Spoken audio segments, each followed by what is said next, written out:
નમસ્કાર, mid day ન્યૂઝમાં આપનું સ્વાગત છે. શરૂઆત કરીએ મુખ્ય સમાચારથી. સવર્ણ વર્ગને આર્થિક માપદંડ પ્રમાણે 10% અનામત આપવા ગુજરાત ભાજપે કર્યો જોરદાર નિર્ણય. 6 લાખની વાર્ષિક આવક ધરાવતા પરિવારના તેજસ્વી દીકરા દીકરીને શિક્ષણ માટે પ્રવેશ અને નોકરીમાં અપાશે અનામતનો લાભ. એસસી, એસટી, ઓબીસીને હાલ ઉપલબ્ધ 49% અનામતમાં બિલકુલ ફેરફાર કર્યા વગર અનામતનું પ્રમાણ 10% વધારશે ગુજરાત. ભાજપ પ્રદેશ પ્રમુખ રૂપાણીએ કહ્યું, 1 મે ખાસ વટહુકમ વડે અમલી થશે શરૂઆત. અમેરિકાએ પોતાની સાંસદના સંયુક્ત સત્રને સંબોધન માટે પ્રધાનમંત્રી મોદીને પાઠવ્યું આમંત્રણ. અમેરિકા યાત્રા દરમિયાન 8મી જૂને પ્રધાનમંત્રીનું પ્રવચન ભારત માટે બનશે ગૌરવશાળી ઘટના. રાજ્યમાં ક્યાંય પીવાના પાણીની સમસ્યા ન સર્જાય એ માટે સઘન આયોજન ઘડવા મુખ્યમંત્રીની જિલ્લા તંત્રોને તાકીદ. સ્વાગત ઓનલાઈન કાર્યક્રમ હેઠળ 2595માંથી 1896 રજૂઆતોનું સુખદ નિવારણ. સમગ્ર ગુજરાતમાં કાળઝાળ ગરમીનું સામ્રાજ્ય. આગામી 2 મે સુધી નહીં મળે ગરમીથી રાહત. હવામાન વિભાગે કરી ગરમીના તીવ્ર મોજાની આગાહી. જનજીવન ત્રસ્ત. અમદાવાદ, ડીસા 42.5 ડિગ્રી પારાએ તપ્યા. સમાચાર વિગતવાર જોઈએ. ભાજપા પ્રમુખ અમિતભાઈ શાહ અને મુખ્યમંત્રી આનંદીબેન પટેલની ઉપસ્થિતિમાં ગુજરાત ભાજપના કોર ગ્રુપની બેઠક ગાંધીનગર ખાતે યોજાઈ હતી, જેમાં સવર્ણ વર્ગના તેજસ્વી દીકરા દીકરીઓને અનામતનો લાભ આપવાનો નિર્ણય લેવાયો હતો. ગુજરાત ભાજપના સુકાની વિજયભાઈ રૂપાણીએ મહત્વના નિર્ણયની ઘોષણા કરતા જણાવ્યું હતું કે બિન અનામત વર્ગ એટલે કે સામાન્ય કેટેગરીમાં આવતી જ્ઞાતિઓ માટે શૈક્ષણિક પ્રવેશ તથા નોકરીમાં 10% અનામત લાગુ કરવાનો નિર્ણય લેવાયો છે, જેનો અમલ 1 મેથી ખાસ વટહુકમ દ્વારા ગુજરાત સરકાર શરૂ કરશે. આ અનામત માટેની પાત્રતાનો માપદંડ 6 લાખ રૂપિયાની વાર્ષિક આવક રખાયો છે. અનુસૂચિત જાતિ અને જનજાતિ ઉપરાંત અન્ય પછાત વર્ગના કુલ 49% કોટામાં બિલકુલ ફેરફાર કર્યા વગર 10% જેટલી નવી અનામત દાખલ કરવાની ખાતરી ઉચ્ચારતા શ્રી રૂપાણીએ કહ્યું હતું કે આર્થિક માપદંડ પ્રમાણેની અનામતનો અમલ કરાવવા માટે રાજ્ય સરકાર હાઈકોર્ટ કે સુપ્રીમ કોર્ટમાં જતા અચકાશે નહીં. ગુજરાત ભાજપે કરેલા જોરદાર નિર્ણયની છણાવટ માટે ફોન ઓનલાઈન પર આપણી સાથે છે વરિષ્ઠ પત્રકાર અજય ઉમટ. અજયભાઈ, આપનું સ્વાગત છે. અજયભાઈ, ધન્યવાદ. શરૂઆત કરું તો આઝાદી મળી ત્યારથી અનામતનો આધાર માત્ર જ્ઞાતિ સાથે રહેતો હતો. કદાચ ગુજરાતે પહેલી વખત આર્થિક પછાતપણાને આધાર બનાવી અનામત આપવાની પહેલ કરી છે. રાજકીય વિશ્લેષક તરીકે આપ શું માનો છો? મને એમ લાગે છે કે અત્યારે જે પાટીદાર આંદોલન હતું એમાં માત્ર પાટીદારોને જો અનામત આપવા જાય તો સરકારને દહેશત હતી કે ગુજરાતમાં એક વર્ગ વિગ્રહ ઉભો થઈ શકે એમ હતો, અને બીજું કે ગુજરાતમાં સામાજિક તાણાવાના જે છે એ છિન્ન ભિન્ન થઈ શકે એવી શક્યતા હતી. બીજું કે જે પાટીદારોની મુખ્ય માંગણી હતી કે શિક્ષણમાં અને રોજગારીમાં જે લોકો આર્થિક દ્રષ્ટિએ પછાત છે એ લોકોને લાભ મળવો જોઈએ, મહદઅંશે એ લાગણી હતી. અને એ લાગણીને પ્રતિબિંબિત કરતા ગુજરાત સરકારે અને ભારતીય જનતા પાર્ટીએ એકદમ સાચી દિશામાં એક હકારાત્મક અને વિધેયાત્મક પગલું ભર્યું છે. આ ઘટનાને કારણે તમામ સવર્ણો, જે દાખલા તરીકે બ્રાહ્મણ હશે કે વણિક કોમ્યુનિટીમાં હશે કે વૈષ્ણવ કોમ્યુનિટીમાં હશે કે સોની કે ઇતર જાતિના હશે, એ તમામને લાભ મળશે. અને સૌથી મહત્વની વાત એ છે કે બીજી જ્ઞાતિ જે છે એના અનામતને આની પર કોઈ જ અસર નહીં થાય. દાખલા તરીકે શેડ્યુલ કાસ્ટ છે કે શેડ્યુલ ટ્રાઇબ છે કે ઓબીસી છે, એના કોટાને કોઈ જ અસર ન થતી હોય અને 10% અનામત જો આર્થિક માપદંડના આધારે મળતી હોય અને સાથોસાથ જો મુખ્યમંત્રી સ્વાવલંબન યોજના ચાલતી હોય તો મને એવું લાગે છે કે આ બધા જ માટે ફાયદો થાય એવી એક સારી યોજના છે. અને મને એવું લાગે છે કે સૌએ એને આવકારવી જોઈએ, પટેલ સમુદાયે પણ એને સ્વીકારવી જોઈએ. અજયજી, ઉજળિયાત વર્ગને અનામતનો લાભ મળવાની દૂરોગામી સામાજિક અસર કેવી રહેશે? મને એવું લાગે છે કે આનાથી છે ને ગુજરાતમાં એક પોઝિટિવ છાપ ઉભી થશે. ખાસ કરીને તમામ ઉજળિયાત લોકોને એક એવી લાગણી હતી અને એક ક્યારેક મનમાં એક એવો દ્વેષભાવ પણ જન્મતો હતો કે ફલાની વ્યક્તિ જે છે એને અનામત કેટેગરીનો લાભ મળ્યો અને અમારા દીકરા દીકરીને નહીં મળ્યો. ખાસ કરીને ગુજરાતમાં જ્યારથી આ સેલ્ફ ફાઇનાન્સ કોલેજીસ આવી છે ત્યારે શું થાય છે કે જે લોકો સુખી અને સમૃદ્ધ લોકો છે એ લોકો સેલ્ફ ફાઇનાન્સમાં મેનેજમેન્ટ કોટામાં અથવા તો એનઆરઆઈ કોટામાં પોતાના બાળકોને એડમિશન અપાવી દે છે. ડોક્ટર્સ જે છે એ પોતાના દીકરાને કદાચ 65 કે 70% આવે છે તો ડોનેશનના કોટામાં લઈને પણ પોતાના દીકરાને મેનેજમેન્ટ કોટામાં એડમિશન અપાવી દે છે. પણ જે સમાજનો ઉજળિયાત વર્ગ અટકની દ્રષ્ટિએ છે પણ આર્થિક રીતે પછાત છે એના બાળકો હંમેશા ઉચ્ચ શિક્ષણથી વંચિત રહેતા હતા. એ લોકોને સમાજમાં સારી રોજગારીની તકો નહોતી મળતી. મને એવું લાગે છે કે આ નિર્ણયને કારણે એ જ વર્ગ જે છે કે જે કહેવાતી દ્રષ્ટિએ ઉજળિયાત છે પરંતુ આર્થિક રીતે પછાત છે એને આ ચોક્કસ ફાયદો થશે અને ગુજરાતના તમામ વર્ગ આને આવકારશે એવું મને ચોક્કસ લાગે છે. અમારી સાથે જોડાવા બદલ આપનો ખૂબ ખૂબ આભાર. ધન્યવાદ. પ્રધાનમંત્રી નરેન્દ્ર મોદી આગામી જૂન મહિનામાં વોશિંગ્ટનના પ્રવાસે જશે, જ્યાં તેઓ અમેરિકી સંસદના સંયુક્ત સત્રને સંબોધિત કરે તેવી શક્યતા છે. અમેરિકી સંસદનો સ્પીકર પોલ રોયને પ્રધાનમંત્રી મોદીને આ માટે આમંત્રણ પાઠવ્યું છે. પ્રધાનમંત્રી 8 જૂને અમેરિકી સંસદને સંબોધિત કરે તેવો કાર્યક્રમ ગોઠવાઈ રહ્યો છે. રોયને પોતાના નિવેદનમાં જણાવ્યું હતું કે આ આમંત્રણ દ્વારા અમેરિકા ભારત સાથેના સંબંધો મજબૂત કરવા માંગે છે. પીએમ નરેન્દ્ર મોદી પહેલા પૂર્વ પ્રધાનમંત્રી અટલ બિહારી વાજપેયી વર્ષ 2000 અને પૂર્વ પ્રધાનમંત્રી મનમોહન સિંહ વર્ષ 2005માં અમેરિકી સંસદને સંબોધિત કરી ચૂક્યા છે. લંડન સ્થિત મેડમ ટ્યુસાડ મ્યુઝિયમમાં પ્રધાનમંત્રી નરેન્દ્ર મોદીની મીણની પ્રતિમા મુકાઈ ગઈ છે, જેનું ગઈકાલે અનાવરણ કરાયું હતું. મીણના પ્રધાનમંત્રી મોદી ક્રીમ કલરના ચૂડીદાર કુર્તા અને હાફ જેકેટમાં નમસ્તેની મુદ્રામાં ઉભેલા દેખાઈ રહ્યા છે. આ મ્યુઝિયમમાં અમેરિકી રાષ્ટ્રપતિ બરાક ઓબામા, બ્રિટનના પ્રધાનમંત્રી ડેવિડ કેમરૂન, જર્મનીના ચાન્સેલર એન્જેલા મર્કલ અને ફ્રાન્સના રાષ્ટ્રપતિ ફ્રાન્સવા ઓલાંદના પુતળા અગાઉથી જ મુકાયેલા છે. લંડનના બેકર સ્ટ્રીટ પર સ્થિત આ મ્યુઝિયમમાં મહાત્મા ગાંધી અને વિન્સ્ટન ચર્ચિલ જેવી મહાન વિભૂતિઓની પ્રતિમાઓ પણ મૂકવામાં આવી છે.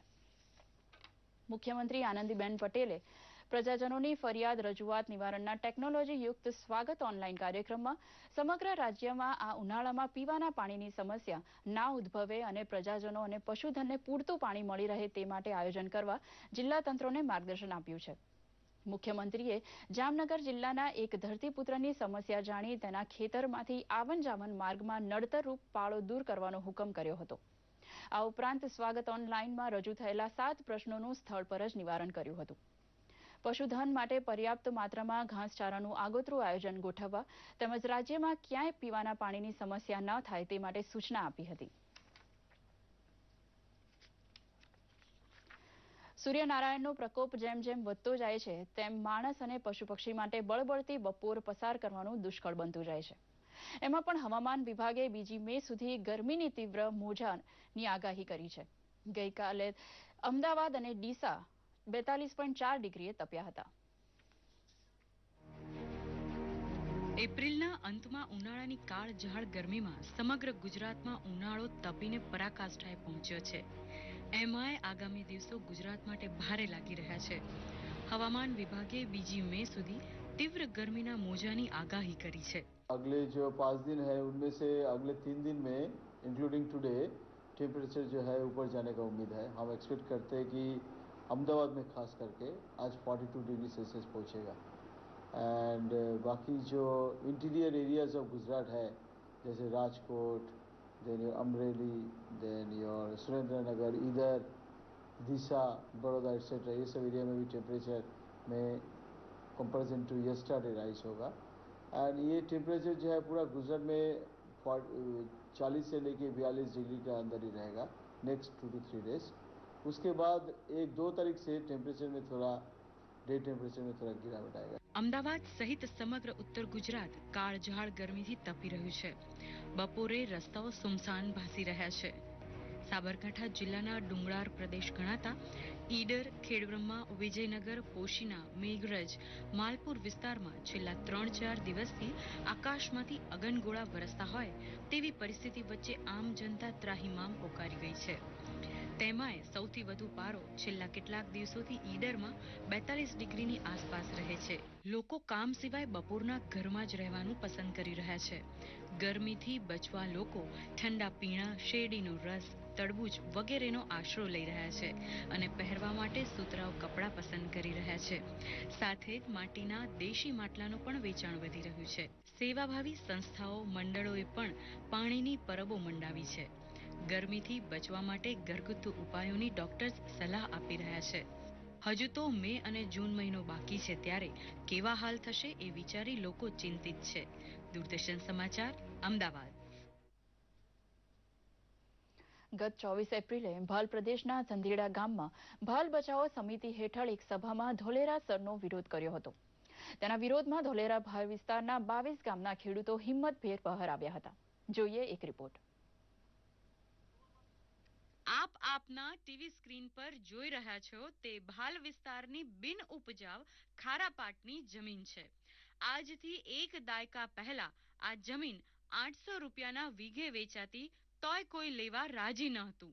પણ રાજ્ય સરકાર દ્વારા ધોલેરાને સ્પેશિયલ ઇન્વેસ્ટમેન્ટ ઝોન જાહેર કરાતા આ જમીન અમૂલ્ય બની છે. ભાલ બચાવો સમિતિ દ્વારા યોજાયેલ સભામાં સરનો વિરોધ કરવામાં આવ્યો હતો. ત્યારે આજે ધોલેરા ભાલ વિસ્તાર વિકાસ મંચ દ્વારા ધોલેરા સરમાં જેની જમીન આવે છે એવા 22 ગામોના ખેડૂતો દ્વારા ધોલેરા સરને ખુલ્લું સમર્થન આપવામાં આવ્યું હતું. મંચ દ્વારા આજે ધોલેરામાં સંમેલન યોજીને કહ્યું કે બહારના લોકો પોતાનો રાજકીય રોટલો શેકવા ધોલેરા સરનો ખોટી રીતે વિરોધ કરે છે. આ સર અમારા અને અમારી આવતી પેઢી માટે વિકાસનો પાયો છે. 200-250 રૂપિયા ચૂકવી અને વાહનની વ્યવસ્થા કરીને એમના ભોજનની વ્યવસ્થા કરીને 1 લાખ માણસો ભેગા કરવાના હોય. 1 લાખ માણસો કેવી રીતે ભેગા થાય? એના બદલે 1500-1700 માણસોથી આજે એમની નિષ્ફળતા છે. લોકલ સમર્થન નથી. બહારથી માણસો લાવીને કેટલાક લાવી શકે? પહેલા ભાલની વાત કરું કે અમને પાણી નહોતું મળતું, રસ્તા નહોતા, વીજળી નહોતા. આ છેલ્લા 15 વર્ષમાં અમારે રસ્તા પણ સારા થઈ ગયા છે. અમારે પાણી પણ ગામમાં આવી ગયા છે. પીવાની કોઈ તકલીફ નથી. અમારે વીજળી 24 કલાક આવે છે. એવા કોઈ પણ જાતના અમારા પ્રશ્નો અત્યારે નથી બિલકુલ. એટલે જમીનના ભાવ આવે એવું નથી. એનેથી અમે સારી જમીનો લઈને ખેતી કરીને અમારું ઉપજણ કરી શકીએ. છોકરા ઇંગ્લિશ મીડિયમમાં ભણાવી શકીએ છીએ. ધોલેરા સરનો વિકાસ કુલ 6 નગર રચના યોજના બનાવીને કરવામાં આવશે. સરકાર પ્રાથમિક ધોરણે ધોલેરા ગામની સીમમાં 135 જેટલા ખેડૂતો તેમજ સરકારી કુલ 22 ચોરસ કિલોમીટર જમીન પર મોડેલ તરીકે ઔદ્યોગિક અને રહેઠાણ વસાહત બનાવવાનું કામ ચાલુ કર્યું છે. તેમજ સિંગલ વિન્ડો ક્લિયરન્સની સગવડ માટે ABCD એટલે કે એડમિનિસ્ટ્રેશન એન્ડ બિઝનેસ સેન્ટર ધોલેરાના કામના શ્રી ગણેશ થઈ ગયા છે. તેથી આ વિસ્તારના ખેડૂતોને પણ એમનું ભવિષ્ય ઉજ્જવળ દેખાઈ રહ્યું છે. આ વિસ્તારની અંદર ખેડૂતોને લાભ કરતા છે, નુકસાન કરતા છે. એ ખેડૂતો અમે બધા ઊભા જ છીએ. ખેતી અમારું ભવિષ્ય છે ને એસઆર અમારું ઉજ્જવળ ભવિષ્ય છે. અમે અત્યારે ઉજ્જવળ ભવિષ્ય માટે પ્રયત્ન કરી રહ્યા છીએ. Dholera sir, Dholera international airport અને ધોલેરા સ્માર્ટ સિટીમાં ભાલ પ્રદેશનું ઉજ્જવળ ભવિષ્ય દેખાય છે. તેથી ધરતીપુત્રો પણ આ વિકાસ ગાથામાં સહભાગી થયા છે. ધોલેરાથી દેવશી વારોતરિયાનો રિપોર્ટ.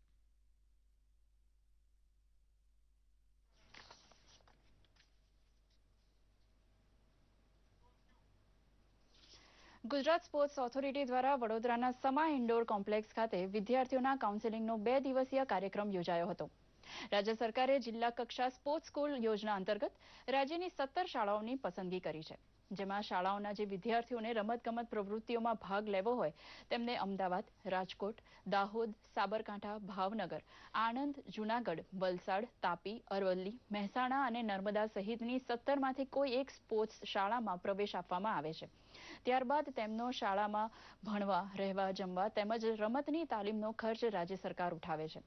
આ કાઉન્સેલિંગમાં 9000 વિદ્યાર્થીઓએ ભાગ લીધો હતો.